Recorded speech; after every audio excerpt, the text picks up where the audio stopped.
नमस्कार। मेरे चैनल आमोदनी हिंदी साहित्य में आपका स्वागत है। जैसा कि आप सभी जानते हैं कि हमारी इस समय यूजीसी नेट जेआरएफ हिंदी साहित्य में भारतीय काव्य शास्त्र पर कक्षाएं चल रही हैं, जो कि यूजीसी नेट जेआरएफ का एक महत्वपूर्ण भाग है। हम अभी हिंदी काव्य लक्षण पर चर्चा कर रहे हैं। यह कक्षाएं हमारी पहले भी 4-5 हो चुकी हैं, किंतु विस्तृत भाग होने के कारण समझाने में थोड़ा समय लग रहा है, जिसके कारण कक्षाएं हमने अधिक ले ली। हम चाहते आपको एक बड़ी कक्षा लेकर समझा सकते थे, किंतु मेरा मानना है कि आप धीरे धीरे अगर समझेंगे तो इससे आपकी रिवीजन भी अच्छी होगी और आपको समझ भी आसानी से आएगा। तो हिंदी काव्य लक्षण की हम चर्चा यहाँ पे कर रहे थे। काव्य लक्षण क्या होता है, काव्य की परिभाषा हमने आपको पहले भी बताया। तो कल से जो हमारी कक्षा है उससे पहले संस्कृत पे हुई थी, उसके बाद अंग्रेजी पे हुई थी। अब जो हमारी कक्षा है वह चल रही है हिंदी काव्य लक्षण पर। जैसा कि आप सभी जानते हैं कि कल की कक्षा में हमने डिस्कस जो हमने किया था वो किस पर किया था, हिंदी काव्य लक्षण पर, जिसमें हमने कई कवि लिए थे, जैसे कि केशव दास जो हिंदी के प्रथम कवि माने जाते हैं। श्रीपति के बारे में हमने आपको बताया था, चिंतामणि के बारे में हमने आपको बताया था, और उनके जो काव्य लक्षण थे उनके बारे में हमने आपसे चर्चा की थी। एक बार आपकी पुनरावृत्ति के लिए, रिवीजन कराने के लिए, ताकि आपको हमारी पिछली कक्षा का याद रहे, हम आपके सामने दोबारा उनकी जो काव्य लक्षण उनके द्वारा दिए गए थे उनके बारे में आपको बता देते हैं। जैसे कि आप देख रहे हैं कि हमने केशव दास की जो परिभाषा या काव्य लक्षण बताई थी वो ये था, यद्यपि जाति सुलक्षणी सुब्रन सरस सुवृत भूषण पीनान सोहाई कविता बनीता मित। उसके बाद हमने श्रीपति के बारे में आपसे चर्चा की थी, जो कहते हैं काव्य लक्षण के बारे में, यद्यपि दोष बिन गुण सहित अलंकार सो लीन कविता बनीता छवि नहीं रस बिन तदपि प्रवीण। उसके बाद हमने आपसे चर्चा की थी चिंतामणि के बारे में। चिंतामणि के बारे में और केशव दास के बारे में, जैसे आप जानते हैं, दोनों के बारे में मतभेद है कि हिंदी के पहले कवि कौन से थे। विद्वानों के मध्य इसके ऊपर मतभेद है। तो हम चिंतामणि के जो दो उन्होंने काव्य लक्षण दिए थे, पहला था सगुण अलंकारन सहित दोष रहित जो होई शब्द अर्थवारो कवित विभुत कहत सब कोई। आज हम जो चर्चा करने जा रहे हैं, आज की हमारी कक्षा जो शुरू हुई है, इस पे हम काव्य लक्षण पर ही, हिंदी काव्य लक्षण पर ही चर्चा करेंगे। और जैसा कि आप सभी जानते हैं कि इस टाइम जो चर्चा रीतिकालीन जो कवि थे, भक्ति काल के बाद जो हमारा रीतिकाल हिंदी में शुरू हुआ, उसके जो कवि हैं ये सब आप सभी जानते होंगे। आपने हिंदी काल विभाजन के बारे में पढ़ा भी होगा।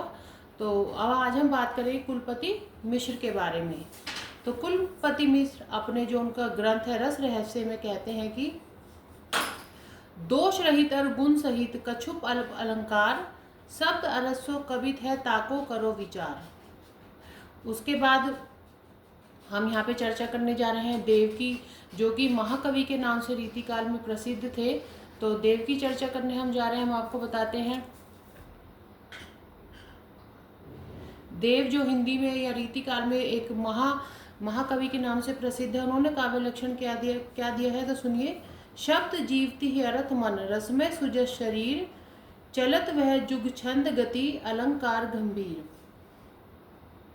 उसके बाद श्रुति मिश्र है, जिनके बारे में हम आपको बताने जा रहे हैं। उन्होंने अपने काव्य सिद्धांत जो है में जो काव्य लक्षण दिया है वह इस प्रकार है, वर्णन मनोरंजन जहाँ रीति अलौकिक होई निपुण कर्म कवि को जो तुही काव्य कहत सब कोई।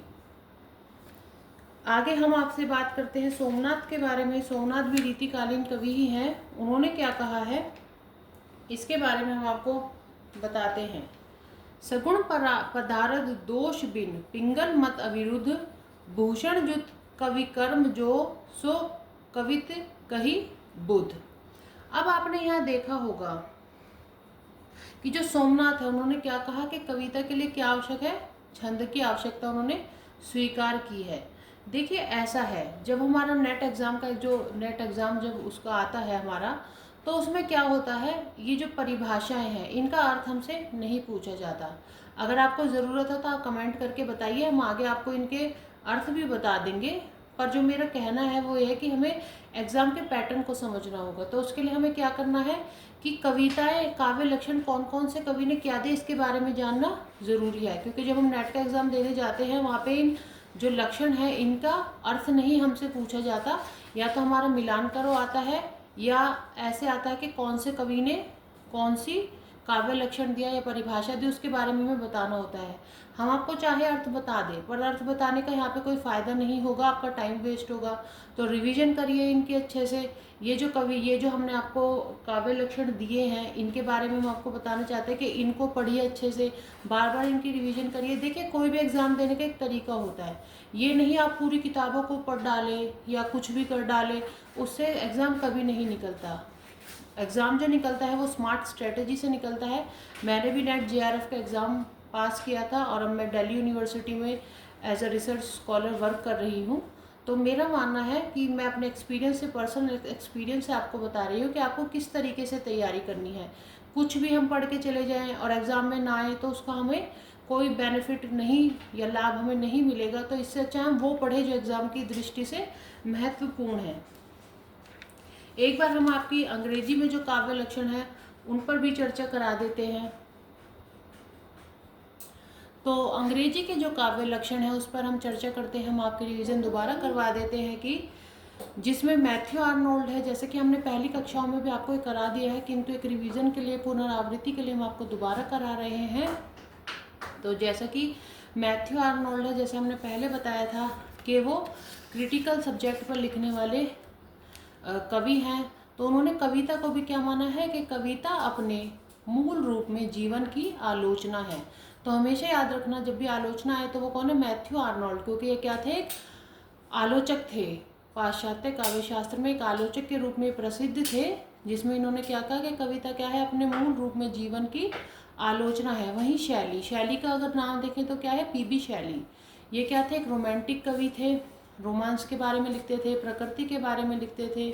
तो इनकी जो इन्होंने क्या कहा कि कविता क्या है? सर्व सुखी और सर्वोत्तम मनों के, सर्वोत्तम और सर्वाधिक सुखपूर्ण क्षणों का लेखा कविता है। क्या कहते हैं? जो सर्व सुखी और सर्वोत्तम जो मन होते हैं उनके जो सर्वोत्तम और सर्वाधिक जो सुखपूर्ण मतलब हैप्पीनेस के जो क्षण होते हैं, जो पल होते हैं, उनका जो लेखा होता है वो कविता है। जब हम अपने हैप्पीनेस के जो हमारे पल होते हैं, जो क्षण होते हैं, उनको हम जब लिखते हैं, काव्य का रूप दे देते हैं, तो वो क्या है? कविता है। तो उन्होंने काव्य की परिभाषा क्या बताई है कि सर्व सुखी और सर्वोत्तम मनों के, सर्वोत्तम और सर्वाधिक सुखपूर्ण क्षणों का लेखा कविता है।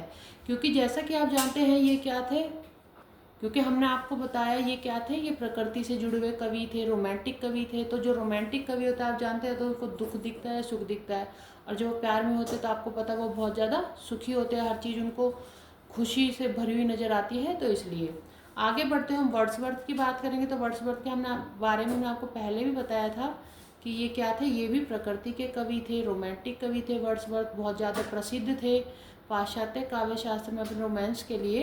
तो यहाँ पे ये क्या कहते हैं? कविता प्रबल अनुभूतियों का सहज उद्रेक है, जिसका स्रोत शांति के समय में स्मृति मनोवेगों में फूटता है। कि जब हम शांत हो जाते हैं और जब हमारी स्मृति में वो आते हैं, जो हमारी प्रबल अनुभूतियाँ हैं, जब वो उद्रेक होती है, उत्पन्न मतलब वो उद्दीप्त होती हैं, तो जो हमारे शांति के समय में स्मृत मनोवेगों में जब वो फूटता है, हमारी जो स्मृति में आती है, वह है क्या है? वर्ड्सवर्थ के अनुसार काव्य लक्षण है। पाश्चात्य, ये भी पाश्चात्य काव्य शास्त्र के कवि है। तो इन्होंने ये बताया है कि कविता को परिभाषा इन्होंने क्या दी है कि क्या कहा है कि कविता प्रबल अनुभूतियों का सहज उद्रेक है, जिसका स्रोत शांति के समय में स्मृत मनोवेगों में फूटता है। आगे बढ़ते हैं ड्राइडन के पास। तो ड्राइडन क्या कहते हैं कि कविता सुस्पष्ट संगीत है। देखिए कितनी सरल इन्होंने एक परिभाषा दी है कि जो सुस्पष्ट है वो कि संगीत है, वो क्या है? कविता है। आगे एनसाइक्लोपीडिया ब्रिटानिका क्या कहती है? Poetry art work of the poet. Poetry क्या है? एक कवि का क्या है? Art work of the poet. तो क्या कहते हैं एनसाइक्लो ब्रिटानिका, क्या कहते हैं पीडिया, क्या कहते हैं कि poetry art work of the poet. Poetry क्या है? पोएट का यानी कवि का क्या है? कला है। तो ड्राइडन कहते हैं कविता क्या है? सुस्पष्ट संगीत है। अंग्रेजी में भी आपको ये बताते हैं कि ड्राइडन कहते हैं कि poetry is articulate music according to Dryden. वहीं पे आगे बढ़ते हुए अगर हम बात करें वर्ड्सवर्थ की, तो उनकी कविता काव्य लक्षण हमने आपको हिंदी में बताया, एक बार इंग्लिश में बता देते हैं। Poetry is the spontaneous overflow of powerful feelings, it takes its origin from emotions recollected in tranquillity. Tranquillity का मतलब आप सभी समझते हैं क्या होता है, शांति, जो कहते हैं ना शांति की एक भावना। तो वहीं शैली के हिंदी में उन्होंने बताया, इंग्लिश में आपको एक बार बता देते हैं। Poetry is the record of the best and the happiest moment of the happiest and the best minds. शैली। वहीं मैथ्यू आर्नोल्ड के बारे में हमने आपको बताया कि आलोचना के कवि है, तो क्या कहते हैं, कविता अपने मूल रूप में जीवन की आलोचना है। Poetry is at bottom a criticism of life. वहीं पे चैम्बर्स कोश की भी एक परिभाषा हमने आपको बताई थी, दोबारा हम दोहरा देते हैं यहाँ पे कि कल्पना और अनुभूति से उत्पन्न विचारों को मधुर शब्दों में अभिव्यक्त करने की कला। जो कल्पना से और हमारे पर्सनल एक्सपीरियंस से जो विचार हमें उत्पन्न होते हैं, उनको मधुर शब्दों में जब हम अभिव्यक्त करते हैं, तो करने की जो कला होती है उसको क्या कहते हैं, कविता कहते हैं। ये कौन कहता है, चैम्बर्स कोश यानी Chambers dictionary. Poetry is the art of expressing in melodious words thoughts which are the creations of imagination and feelings. अभी हमने अपना चैनल नया नया शुरू किया है, जिस वजह से अभी थोड़ा समय हमें लग रहा है, किंतु जैसे जैसे हम आगे बढ़ेंगे हम आपको बहुत अच्छे तरीके से और समझाना शुरू कर देंगे। आशा है कि आप सबको ये समझ में आ रहा होगा। प्लीज़ कमेंट करके बताएं, अगर ना समझ आ रहा हो हम आपको और अच्छे से समझाएंगे। और एक आध हम आपको और बता देते हैं अंग्रेजी में रिवीजन के लिए। वैसे हमने पहली की जो कक्षाएं ली थी उसमें हमने बताया था, किंतु फिर भी एक कॉलरिज जो कवि हैं वो क्या कहते हैं, सर्वोत्तम शब्द अपने सर्वोत्तम क्रम में कविता होती है। क्या कहते हैं वो काव्य लक्षण के बारे में, poetry is the best words in their best order. अब यहाँ पे एक प्रश्न भी उठता है कि सर्वोत्तम कौन है और उनका सर्वोत्तम क्रम, जो ये कहते हैं ना कि सर्वोत्तम जो शब्द है सर्वोत्तम क्रम में कविता है, तो अब सर्वोत्तम शब्द कौन है, उनका सर्वोत्तम क्रम क्या है। तो ये भी यहाँ पर अगर इस परिभाषा को हम देखें तो एक प्रश्न उठता है।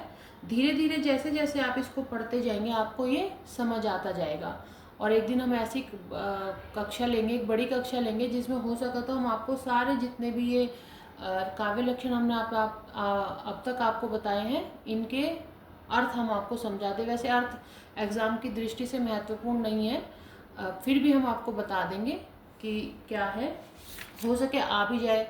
एग्ज़ाम पैटर्न जैसे दिन ब दिन चेंज होता जा रहा है, तो उसके अकॉर्डिंग क्या पता आ भी जाए, तो हम आपको बता देंगे। और जो भारतीय काव्य शास्त्र, जैसा कि आप सभी जानते हैं कि एक महत्वपूर्ण भाग है यूजीसी नेट जेआरएफ सिलेबस का, तो अकॉर्डिंग टू हमारे चलते रहिए, हम आपको बताते चलेंगे।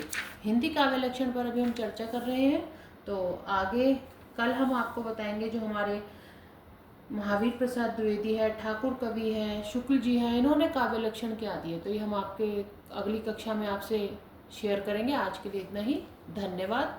आशा है आपको समझ आ रहा होगा। Please comment, like and subscribe.